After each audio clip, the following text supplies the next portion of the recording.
This will be our last question about healthy neighborhoods. So we realize that throughout the city, there are spots, certain areas where there are lots of problems, specific problems, both from the indoor and outdoor stressors.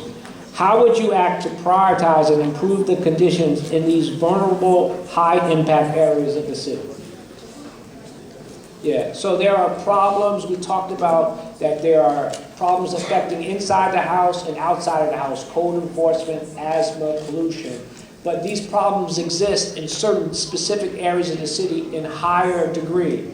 What would you do to go after those specific hotspots to help make those conditions better? Again, this is another symptom of essentially environmental racism. That certain communities are disproportionately the site for certain kinds of activity.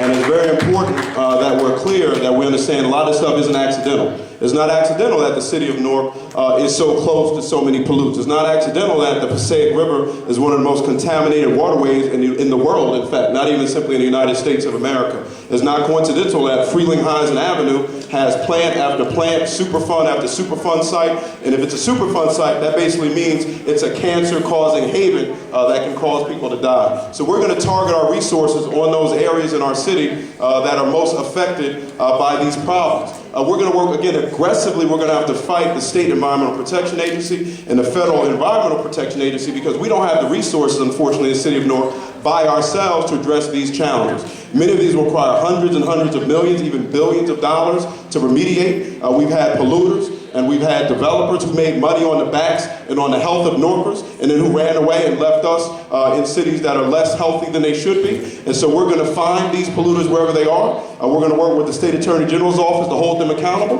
We're going to continue to push the State Environmental Protection Agency as well as their federal counterparts to do their job, because that is really their job to find these people. But you're going to have a mayor and me who's going to work very aggressively in partnership with our state and federal compatriots to make sure we're holding these folks accountable and that we're targeting our code enforcement resources at those areas in the city of Newark that are most affected by these problems.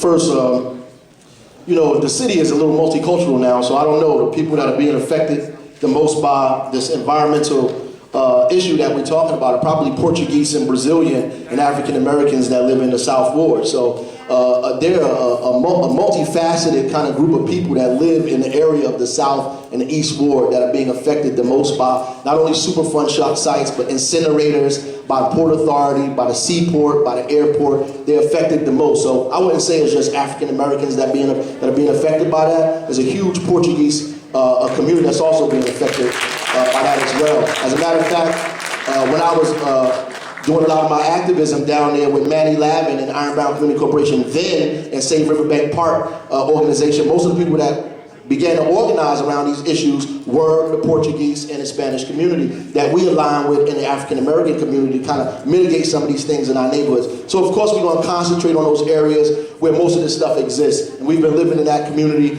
I've been living in that community for all my life. So we began to do something about what's happening in that area. Then there's something called the New Jersey Environmental Infrastructure Trust Fund that helps finance projects around issues like this in neighborhoods and communities that begin to mitigate some of the things that we began to talk about here every day. So there's money available on the state and federal level to help us begin to raise the funds necessary to begin to deal with the problems in those specific areas. So we can't give up on that, and we have to constantly engage the New Jersey Transportation Authority as well to begin to get them to get involved in what's going on in that area too, to help them come up with standards to help us mitigate the emissions and the bad air and everything that's coming out of that area. They also have to be involved in this as well.